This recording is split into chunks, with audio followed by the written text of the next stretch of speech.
ladies and gentlemen, and welcome to the I.M.A.G.E TV podcast. And we're here in Boise, Idaho, and we've got Mr. Sanders and Paula Sanders, Frank Sanders and Paula Sanders. This is a very special episode because not only are we here in Boise, but for me, it's like a home away from home. And the topic today is going to cover a lot of ground. So we have to take you back into a little bit of history about me, and it'll tell you a little bit and how and why these people are so important on the show. So first of all, we have Mr. Sanders. Coach Sanders was the former Johnston high school basketball coach who has collected championships there. And it's also where I played at, me and Kyle. We played basketball, grew up. First grade was when I first moved to Johnston in Des Moines, Iowa. And I met my best friend and brother today, Kyle Sanders. And this is his mother and father.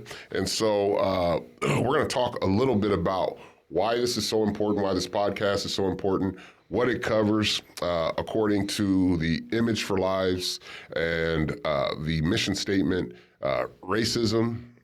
We also talk about protection, security. We talk about success in the community, and then we talk about support.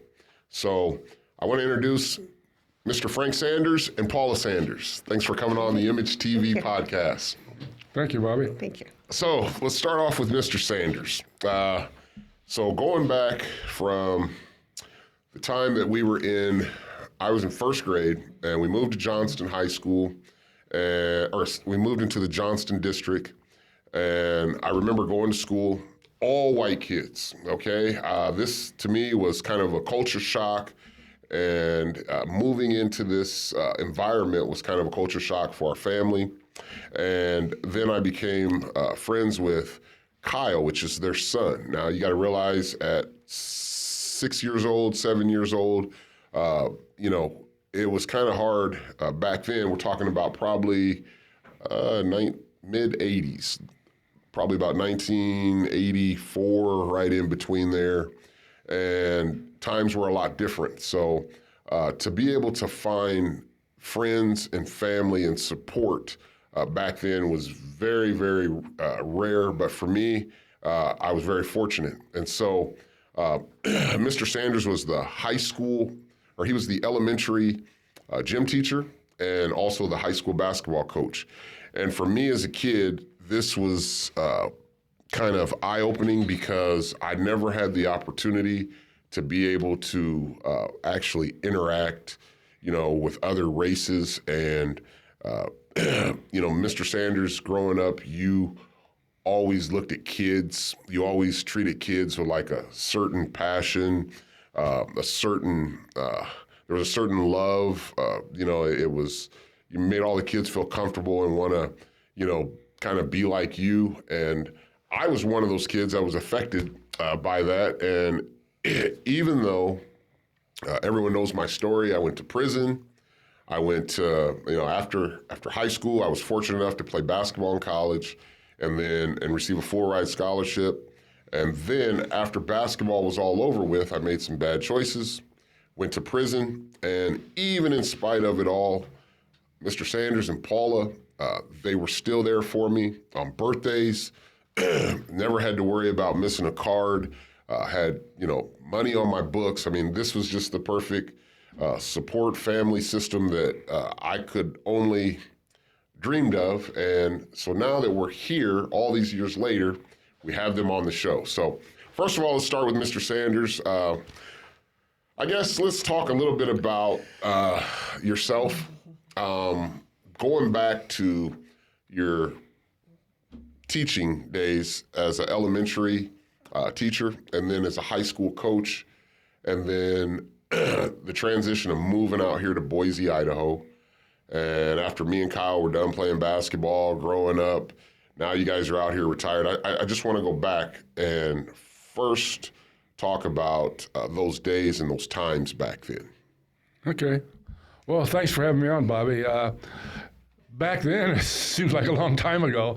I can remember you coming over to our house and playing basketball outside with Kyle. And I always knew you were going to be there because Paula, I always had to get some extra sodas in the refrigerator. So, but we played basketball a lot, and it was a lot of fun. And it was I could tell you with your personality that you were going to be able to get along with anybody. And when I first started teaching there, the school was real small. It was one of the smallest schools in the state. And then when you graduated, or what it is now, it's one of the larger schools in the state. So it was a lot of fun. I enjoyed having you, and the teachers enjoyed you because you had such a good personality, and you were friendly to everybody, and you just fit in really well. And so, what made you decide to be a gym teacher? Well, I always liked sports. And when I went to college, I wanted to teach and coach, and it was a good fit for me back then. So, how long did you teach at Johnston? 35 years, I believe. Yeah. Okay, and then now going back to basketball, because when me and Kyle were I remember 7, 8, 9 years old, we used to look at varsity basketball like it was the NBA or something. Yeah. And then you were the coach, and Paula, I remember going to the varsity games. She would give me rides from home. So what then did you ever think about being maybe a college coach?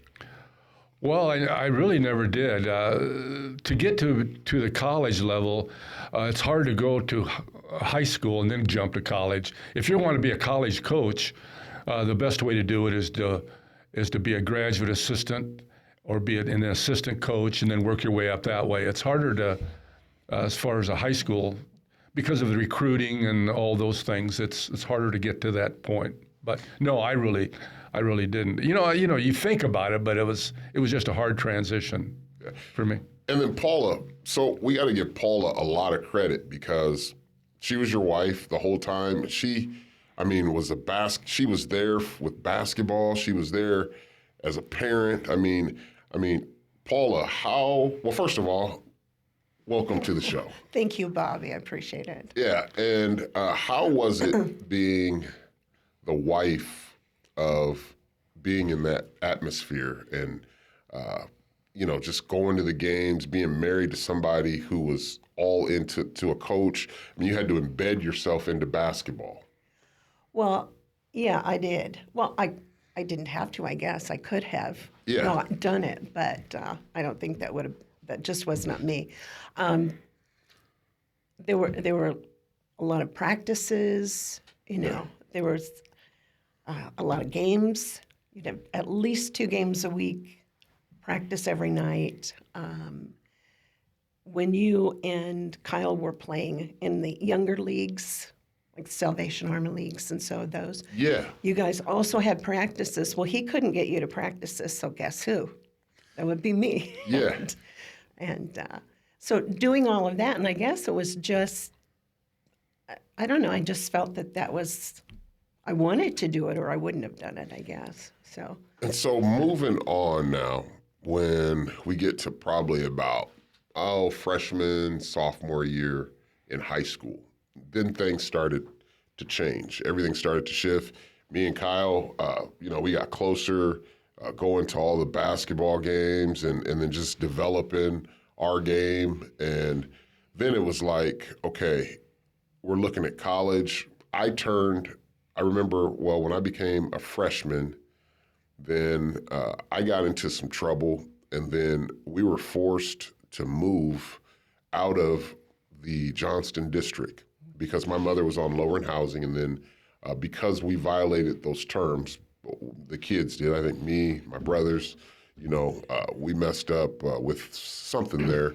And then she was forced to move out of the low-rent housing district, which would have made me have to go to Lincoln High School.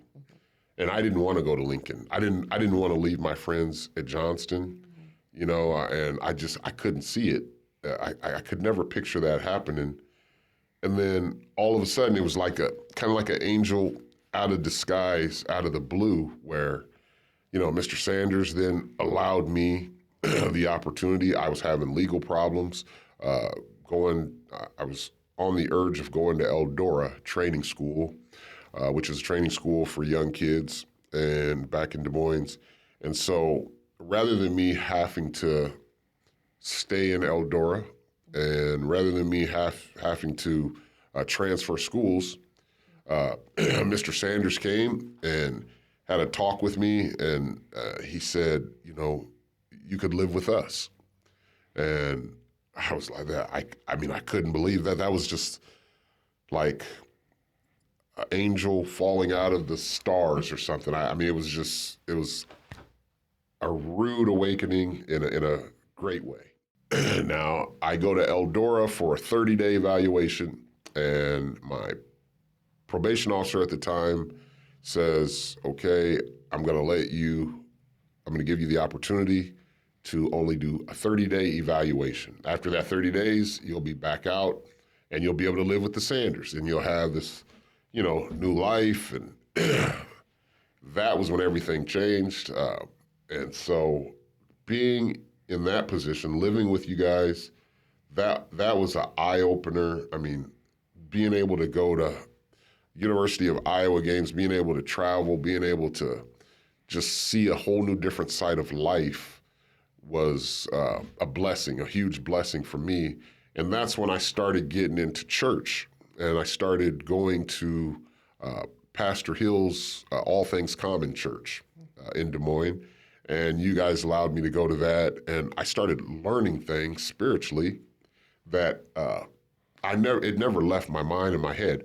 But what was that like for you guys? Because obviously you didn't see color.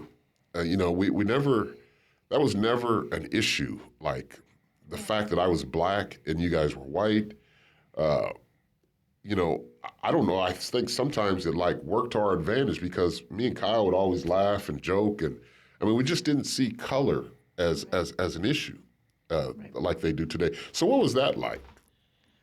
Well, it was an easy transition because it wasn't like, boom, you're in there. We knew you for a long time, and we knew what your family life was like, and how you got in trouble and so forth like that. So it was an easy transition, but it was, back then, racism wasn't a big deal. I mean, I didn't think it.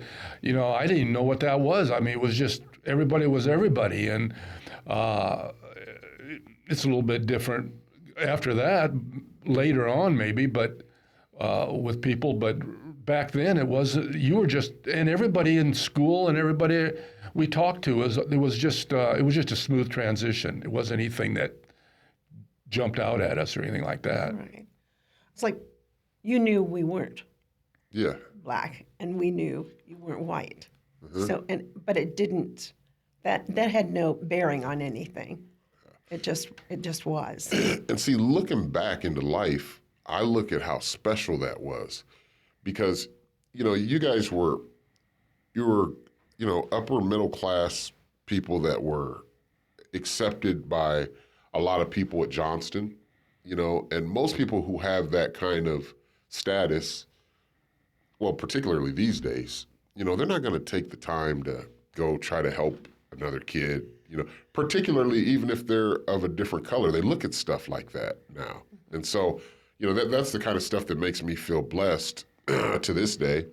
But I mean, did you guys ever get made fun of by other people, or was there any of that? No? No, I don't think we did we? I don't. No, I don't. If I did, I never heard it. Yeah, I wasn't aware of it. Didn't, but if they did, we didn't know. Yeah, but no one ever approached me about anything like that. So, it just was something that needed to be done. And speaking of Frank and how he gets along with the kids, he has always cared about the kids. And that's another thing. Spent time with them. Even before Kyle was born and he was teaching, his students used to come over and knock on the door. Can Mr. Sanders play? And I think it's because he's a big kid. Yeah. So, yeah. So one thing while you're on the show, Mr. Sanders, so there are a lot of people that don't know the story about Kyle when you taught him how to play basketball as a very young kid, like 5 or 4 years old, 3. Well, he was always interested in it, and you know, it was just him and me, and we would go out and shoot baskets when he was just a little kid. And even when I was coaching, I can remember when he was 3 and 4 years old, he'd come out with a little beach ball and warm up with the team and throw it up there. So it was he was always really interested in that. In basketball, and it wasn't anything I pushed him onto. He just did it on his own. Yeah, because he was the one that got me in it. I mean, taught me, all the ropes, and then through you guys. But I remember back in Johnston JC basketball when like our very first league that we played in, me and Bernard Crockett, we were the two black guys, little black kids in the school, and the only two, and Kyle stepped on the court at that age and just blew our minds. I mean, as far as shooting, hitting all those shots and knowing how to pass and, do all that stuff and dribble, that's what made us more interested in wanting to play but we couldn't figure out how a kid that small was able to do stuff like that. He led and controlled all that stuff. And that's what, I'll never forget that. That's what really made me want to play. And then, he was there to help us, to say, hey, come and this league is starting, summer league or summer camps and all this. So I think that you guys get a lot of credit for that, particularly Mr. Sanders for that with the teaching. But so then moving on to your success after we graduate. Well, first of all, our senior year, we went to the state tournament at Vets Auditorium, and that was the first time since 1974 that Johnston made it. Yeah, I think it was quite a span there where they didn't. Yeah. 72. But it was, back then it was tough to get to the state tournament. There was a lot of schools, and you had to be a pretty good team. But going back to when you were younger, Kyle played more games when he was in first grade, when he was 8, 9, 10 years old, than he played when he was in high school. He played 31 games at the Salvation Army League, and then we kind of modeled our league at Johnston for the young kids from that Salvation Army League. And then when you came into school, you were like in second grade, I believe it was, and you kind of took up. I used to take you and Kyle to school, and before school, you guys would shoot baskets in the gym, and that's where Kyle, you got interested in it, and from there on, it was just. Yeah. Ladies and gentlemen, you're tuned in to the I.M.A.G.E TV podcast. For those of you joining us on YouTube, we want to tell you to subscribe. For those of you on PTWWN TV watching us, we want to tell you thanks for tuning in. We've got Mr. Sanders and Paula Sanders here on the I.M.A.G.E TV show.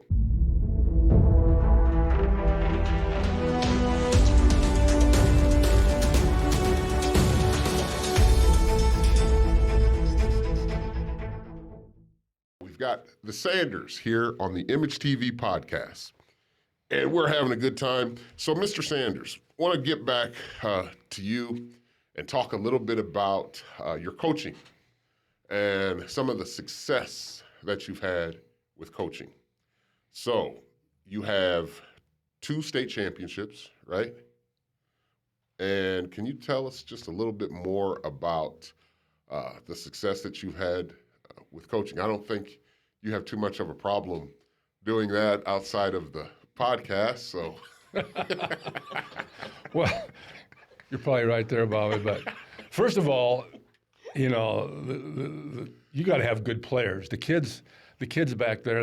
I think that we started the program with young age, and you got to do that.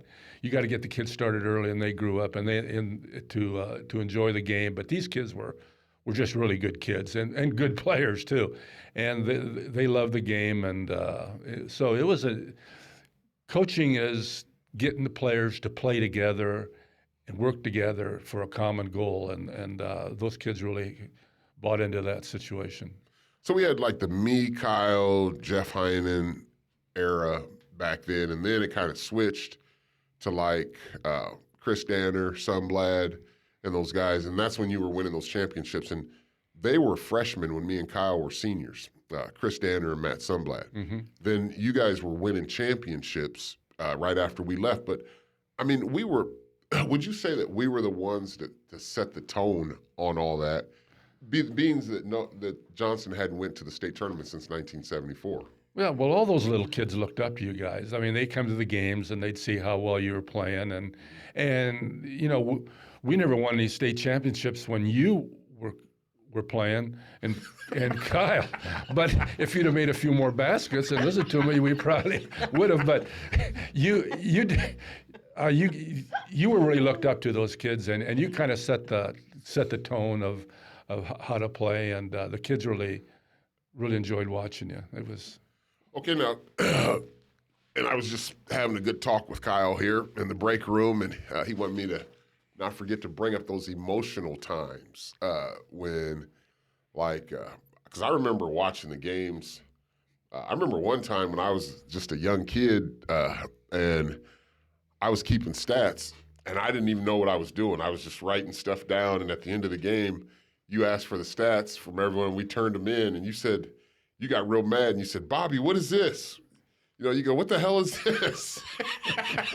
And I didn't know what I was doing. And it was right after a game where you guys lost. It was a varsity game. We were ball boys or something at that time. Okay. And it was a game that you lost, and you used to get emotional, you know, in those games. And what was that like? Well, you know, I like to see what some of the stats what we did, and all I saw when we wrote them down was just like you're drawing pictures of cats and dogs and stuff like that. It had nothing to do with basketball. I said, Bobby, are you watching the same game I am, or what the deal? Well, how did Paula deal with that? Paula, that had to be tough. There were times that it was tough. He would come home and he didn't ever yell or get it, but you knew he was upset, and he would go sit in the hot tub, or he would just go off by himself for a while because he had to. I'm guessing he had to replay the game. What I did wrong? What did the kids do wrong? You know, kind of analyze it that way for himself. But yeah. Yeah. Well, I must say, growing up, you guys have been a blessing to me in my life. So this show is to let not only the people out there know how important it is to give back and to, never forget where you come from, but it's also important for people to understand, with all the racism that we have in this world, I think that this is good to let people know that, there are people out there who actually care about people outside of who they are or what they can do, because like I say, basketball that was just something that I learned, hanging around Kyle, really, and then being able to have the opportunities to get in leagues and play, and then his dad being the coach. My kids weren't as fortunate. My daughter played basketball at Johnston, and, the political world has changed so much that she didn't have any of that favor, and it was tough for her. And I always look back when she was in high school, and I'm like, there wasn't really much I could do. I was trying to help, but because I wasn't there at a young age, it made it real difficult. And, there's just such a huge difference between now and back then. And support plays a huge part in that. And you guys gave not only me the support, but you guys gave a lot of kids in the community in our era that kind of support. Well, I know that a lot of his players always felt comfortable, and they felt comfortable coming over to the house. Yeah. Whether you and Kyle were there or not. I remember we came home one night after a game, and we could barely get in the driveway because of all of the cars. Yes. And we walked in, and we're talking with all these kids are sitting down in the family room and having pizza and drinks and watching TV. And Frank and I decided we're going to go up to bed. And and I said, Frank, you know all those kids downstairs? He said, yeah. I said, none of them are ours. You and Kyle were not home. And here were all these kids in our house. Yeah, that's another thing. But I don't know, the kids, he just has a charming, I guess, I don't know, something with the kids. They love him.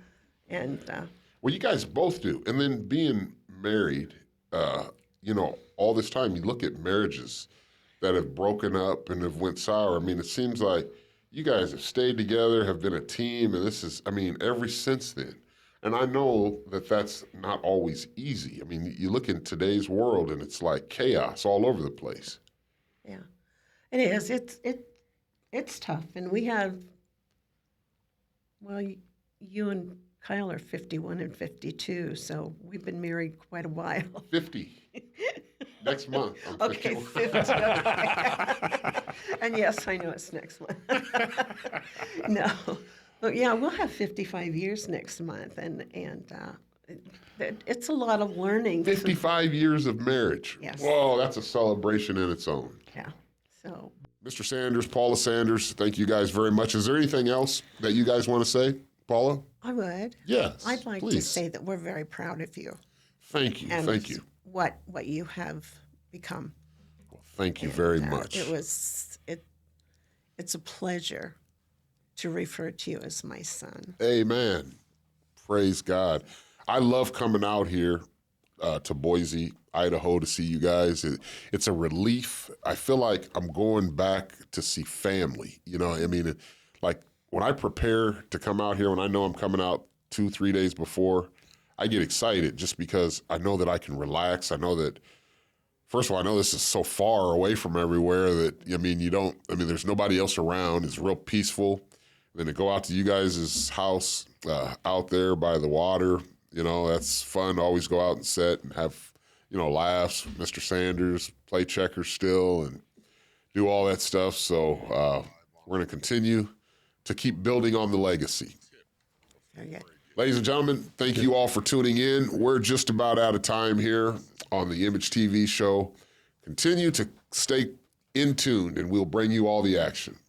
It's a wrap. Ain't allowed in my book no more. Problems get solved and revolve without my win a 4-4. For sure I get the record blast 5 times. 254 sentenced to jail time.